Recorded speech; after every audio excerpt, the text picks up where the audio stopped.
Merhaba arkadaşlar, kanalıma hoş geldiniz. Bugün sizlerle bu yaprakları yapıyoruz. Daha önce bu yaprakları meşe palamudu yastığında kullanmıştım. Aynı yaprakları şimdi bu şekilde serpme olarak ister runnerlarda ister yastıklarda bu şekilde kullanabilirsiniz. Yapılışı aynı bu yastıktaki gibi ama ben tarifi kolay bulmanız için ayrı olarak da tekrar ekliyorum. Bu yaprakları her alanda kullanabilirsiniz. Runnerlarda, yastıklarda, kıyafetlerde, İstediğiniz her alanda kullanabilirsiniz arkadaşlar. İsterseniz yastığın üzerine bu şekilde serpme olarak dikebilirsiniz. İsterseniz de bu şekilde yaprak deseni vererek bu şekilde de dikebilirsiniz. Takım yapmak isterseniz bu şekilde meşe palamudu tarifine de bakabilirsiniz. Yaprakları runner'ın üzerinde hem serpme şeklinde ve uçlarına dikince de güzel oldu arkadaşlar. Bunu isterseniz sade püskülsüz olarak da yapabilirsiniz. Ben püskül takınca daha hoşuma gitti. Aynı şekilde kıyafetlerimizin etek uçlarına da bu şekilde yaprak yaparak kıyafetlerimize farklı bir tarz katabiliriz arkadaşlar. Videoyu atlamadan izlersek arkadaşlar video sonunda ne kadar ip kullandığımı ve ölçüleri belirtiyorum. Yapılışı çok kolay. Bunu çabucak bitirebiliyorsunuz. Ben bunu yastık ve runner'da kullandım. Runner'ları yaparken ben çuval kumaş kullandım. Daha önce mandala motif runner'larda nasıl kenarlarını katladığımı gösterdim. O videolara bakarak onları izleyebilirsiniz. Linkini açıklama kısmına ekleyeceğim. Oradan bakabilirsiniz arkadaşlar. Modelin yapılışına geçmeden arkadaşlar sizlerden ricam, ben de emeklerimin karşılığını alabilmem için kanalıma ücretsiz abone olabilirsiniz. Bu videoya bir beğen ve yorum yaparak bana destek olabilirsiniz arkadaşlar. Ben de emeklerimin karşılığını alabilmem için sizlerin beğen ve yorumlarınıza ihtiyacım var. Şimdi sizleri bekletmeden hemen yapılışına geçebilirim. Bu modeli yaparken bu şekilde artan bir akrilik ipim vardı. Onu kullanarak bunu yapıyorum. Dilerseniz koton iplerde kullanabilirsiniz. Bu şekilde 2 mm kalınlığında %100 akrilik tüylenme yapmayan bir ip tercih ettim. Videolarda marka göstermiyoruz. O yüzden benzer ipleri buldukça aşağıda açıklama kısmına ekliyorum. Oradan bakabilirsiniz. Bu şekilde 1 mm ince koton iple yaptım. İpiniz ne kadar ince olursa yapraklarınız o kadar küçük olacaktır. Bu şekilde aradaki farkları da göstermek istedim. Bunun için özel bir ip almaya gerek yok. Evde artan iplerinizi kullanabilirsiniz. Bunu yaparken de 4 mm tığ kullandım. Bu ince iple olanı yaparken de 3 mm tığ kullanmıştım. Şimdi modelimize başlıyoruz. Şimdi 20 zincir çekerek başlıyorum. Bu şekilde.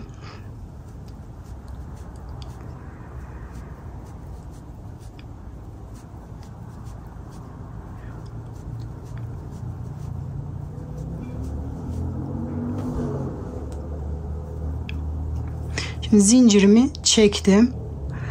Sık iğne yaparak başlıyorum. İlk zinciri dönüş için kullanıyoruz. İkinci zincirin içinde sık iğne yapıyoruz.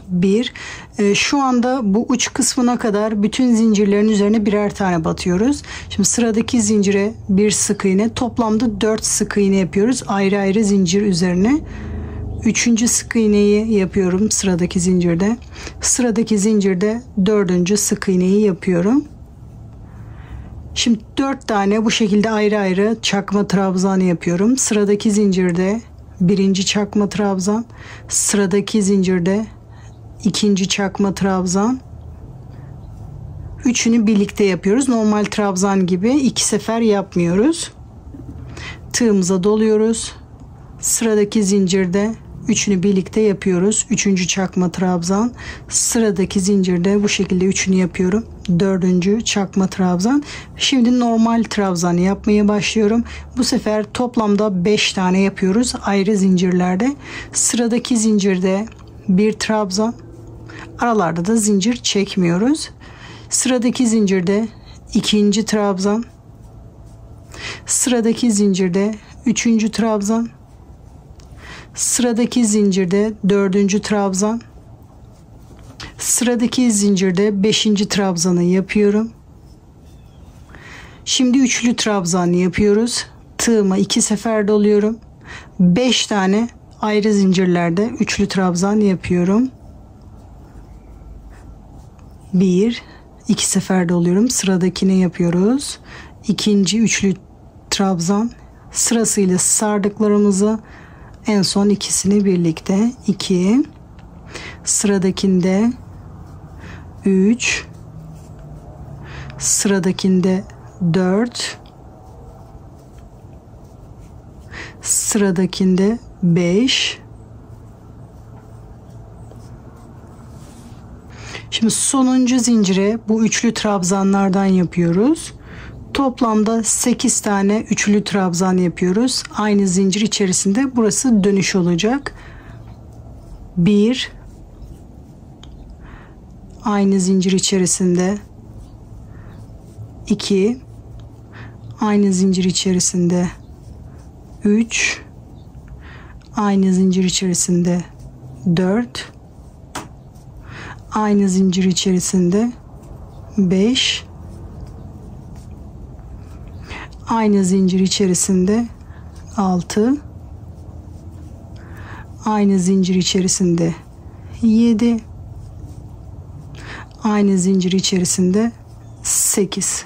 Toplamda 8 tane üçlü trabzan yaptık. Şimdi diğer tarafa döndük. Bu tarafta ne yaptıysak diğer tarafta da aynı işlemleri yapıyoruz. Şimdi 5 tane üçlü trabzan vardı.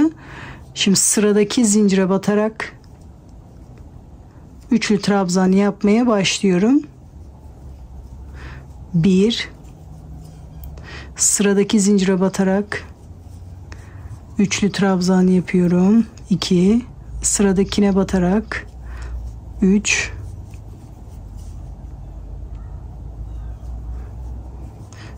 4,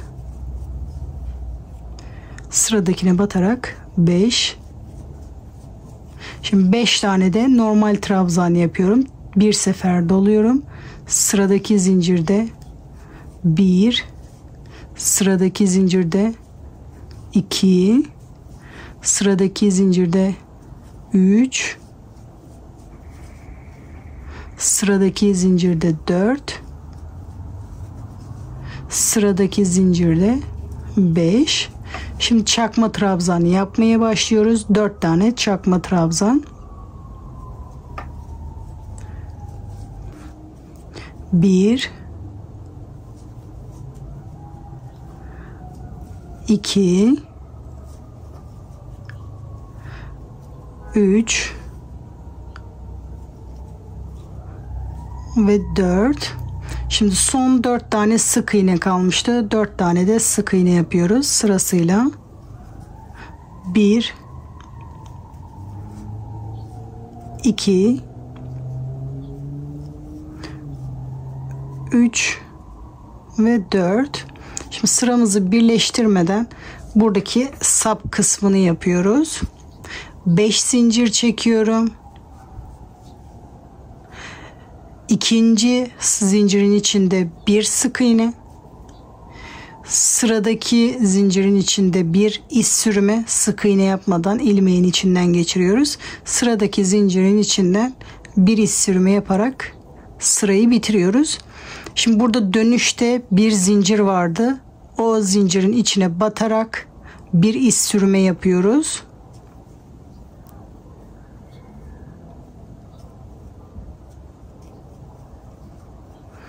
Bu şekilde sırayı birleştirmiş oluyoruz. Şimdi bir zincir çekerek ikinci sıraya başlıyoruz. Tığımıza doluyoruz. Burada ilk sık iğnenin üzerinde bir çakma trabzan yapıyoruz. Bu şekilde üçünü birlikte tığımıza doluyoruz. İkinci sık iğne değil, üçüncü sık iğnenin üzerinde 3 tane normal trabzan yapıyoruz. Aynı sık iğne üzerinde, yani bunu battığımız yere toplamda 3 tane trabzan yapıyorum. 2 aynı boşlukta ve 3.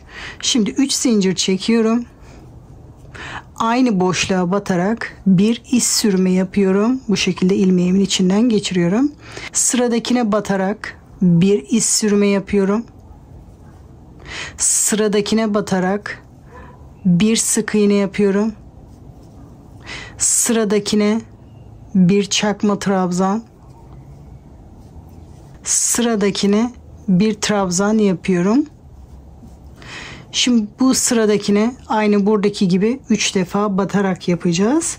Ama burada üçlü trabzan yapıyorum. Tığıma 2 sefer doluyorum. Tığıma 2 sefer doluyorum. Sıradakine üçlü trabzan yapmaya başlıyorum. Toplamda 3 tane yapıyorum. Tığıma 2 sefer doluyorum. Aynı boşlukta. Üçlü trabzan. Son bir tane daha yapıyorum. 2 sefer dolayarak aynı boşlukta üçlü trabzan yapıyorum. 4 zincir. Aynı boşluğa batarak bir iz sürümü yapıyorum. Sıradaki trabzan tepesinde bir iz sürümü, sıradaki trabzan tepesinde bir sık iğne, sıradaki trabzan tepesinde bir çakma trabzan, sıradaki trabzanın üzerinde bir normal trabzan. Şimdi normal trabzan yapmaya başladım.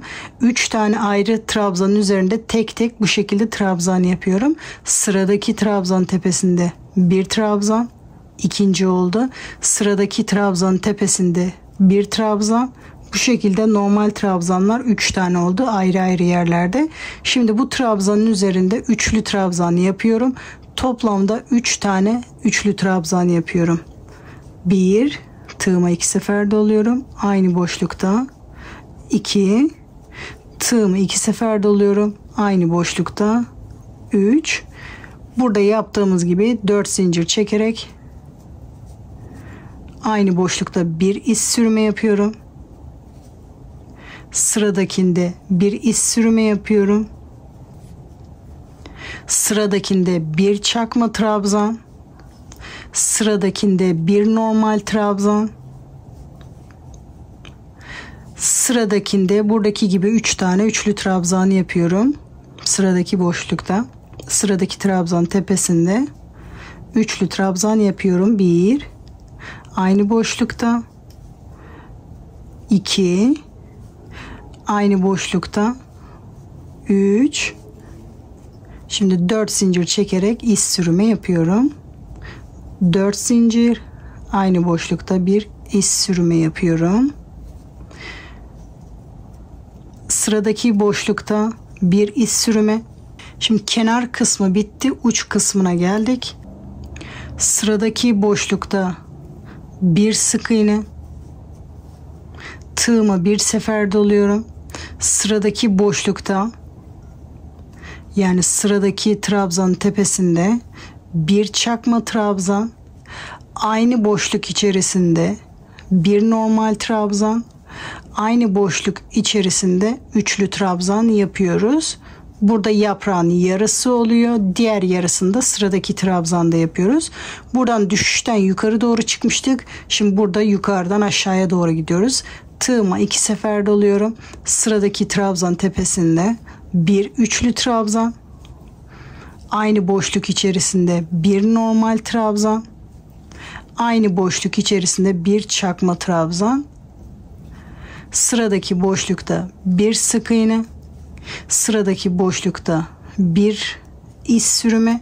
Sıradaki boşlukta bir iz sürme yapıyoruz. Şimdi bu tarafta yaptığımız işlemin buradan tersinden beri bu sap kısmına doğru gidiyoruz.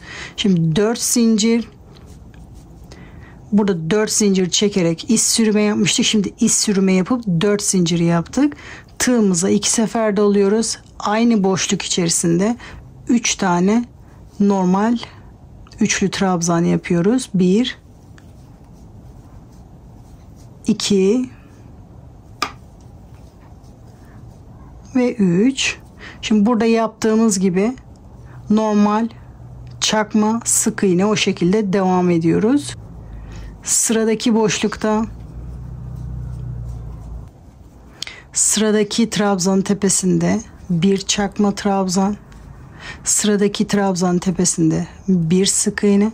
Şimdi iz sürme yapmaya başlıyoruz.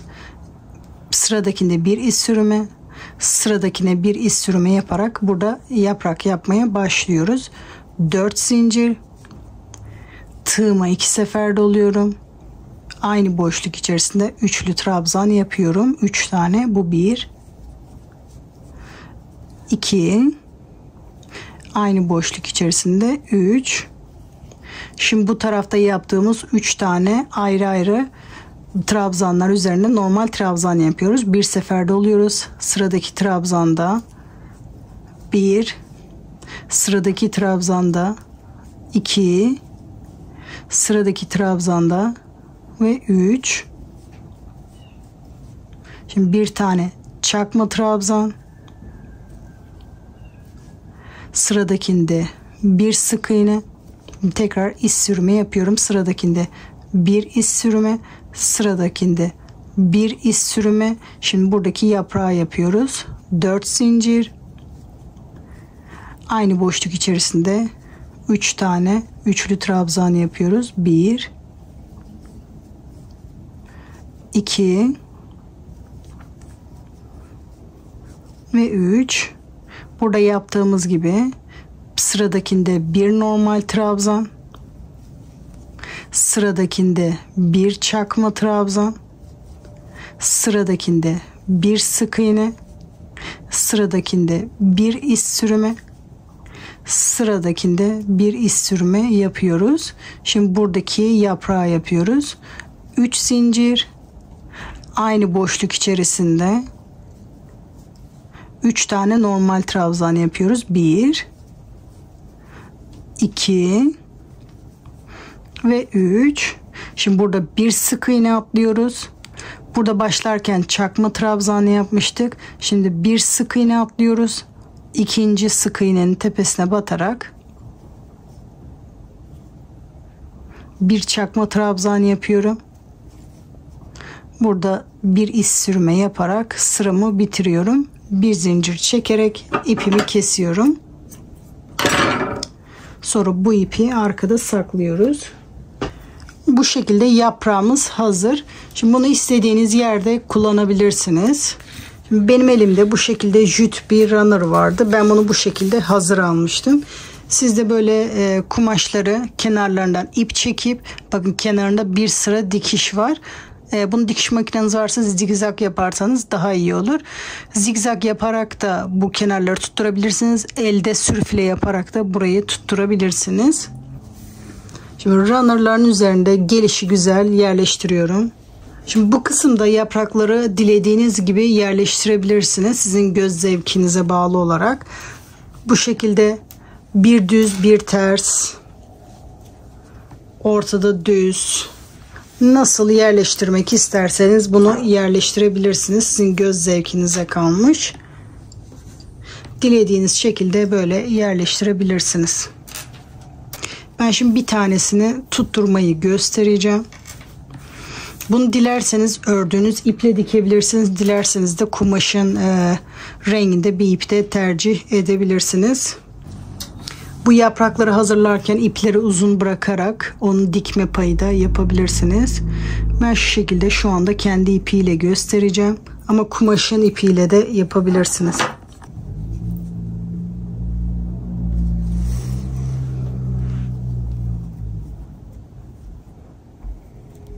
Arkada düğümü atıyorum.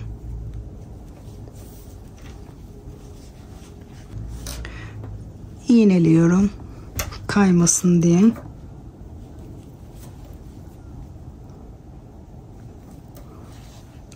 Sap kısmından başlıyorum dikmeye.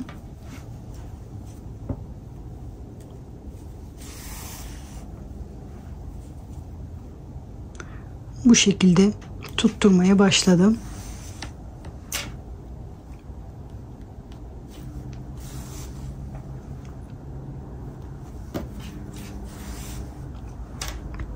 Bütün yaprakların etrafından bu şekilde dikiyorum.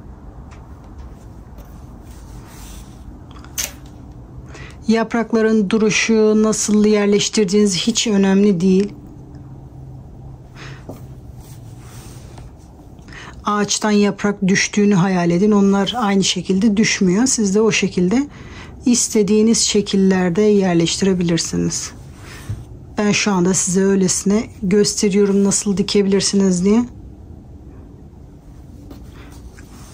Sizin göz zevkinize, hayal gücünüze bağlı olarak bunu istediğiniz şekilde dikebilirsiniz. Benim elimde jüt kumaş olduğu için bunu değerlendiriyorum ama siz etual, linen kumaşları da kullanabilirsiniz. Etaminleri kullanabilirsiniz.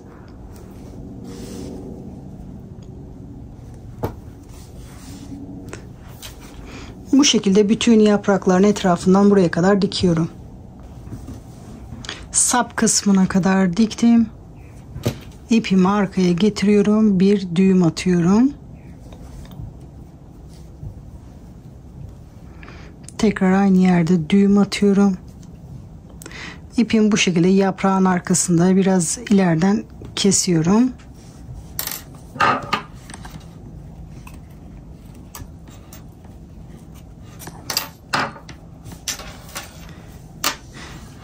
Arkası bu şekilde duruyor. Eğer kendi renginden bir ip bulursanız daha iyi duracaktır. Bu şekilde istediğiniz gibi yerleştirerek dikebilirsiniz. Bir tane ters yönde bu şekilde de yapabilirsiniz. Böyle sıra sıra sadece bir runner'ın etek uçlarına yapabilirsiniz. Böyle sadece uç kısmına sıra sıra. Ya da bunu daha önce meşe palamudu yastığı yaparken bunu göstermiştim, aynı yaprakları.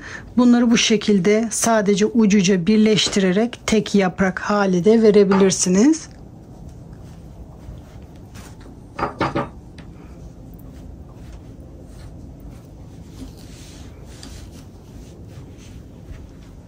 Bu şekilde tek yaprak hali de verebilirsiniz runner'ın ucunda. Bundan sonra sizin göz zevkinize bağlı olarak bunu istediğiniz şekillerde yapabilirsiniz. Ben de şimdi bunu bir ters bir düz yaparak yerleştireceğim. Size bitmiş halini göstereceğim. Şimdi sırasıyla bunları dikiyorum. Şimdi sırasıyla dağınık bir şekilde yerleştirip hepsini dikip geliyorum. Bu runner'ları da hazırlarken gördüğünüz gibi ilk önce bir yarım santimden katlıyorum. Sonra 3 santimden katlayarak bu şekilde kenarlarını yapıyorum. Köşe kısmını da bu şekilde yapıyorum. İlk önce bir kenarı bitiriyorum. Ondan sonra bu kenarı yaparak bu şekilde katlıyorum. Çuval kumaşlarda normal köşe çalışması zor olduğu için bu şekilde yapıyorum. Yastığımın üzerine bu şekilde gelişigüzel motiflerimi yerleştirdim. Şimdi bunları da bu şekilde yastığın kendi renginde ipiyle bunları da buraya dikiyorum. Aynı runner'da diktiğim gibi çevresinden dikiyorum. Bu koton iple yaptığım motifleri bu şekilde tersten ütülüyorum daha kolay dikebilmek için. Biraz kıvrıldığı için bunları ütüledim, ondan sonra dikiyorum.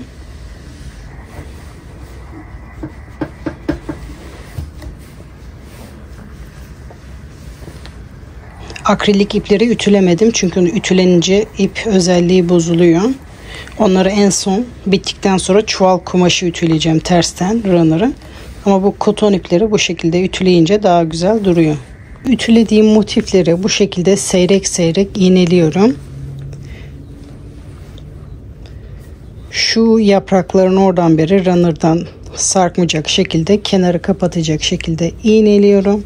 Sonra bunları bu etrafından dikiyorum. İsterseniz bu şekilde sade, isterseniz uçlarına bu şekilde püskül takabilirsiniz. Püskül yapılışını bu videoda göstermedim. Daha önceki runner videolarında çok paylaşmıştım. Oradan bakarak püskül yapılışına bakabilirsiniz. Böyle tek ipini ayırıyorum. Bu yaprağın tam ucundan beri tek ipi buradan geçiriyorum. Diğer ipiyle birlikte 2 düğüm atıyorum. Sonra bu püskülün içine doğru bu ipleri çekiyorum. Dilerseniz bu arkada da saklayabilirsiniz ama püskülün ucuna doğru çekince daha temiz duruyor.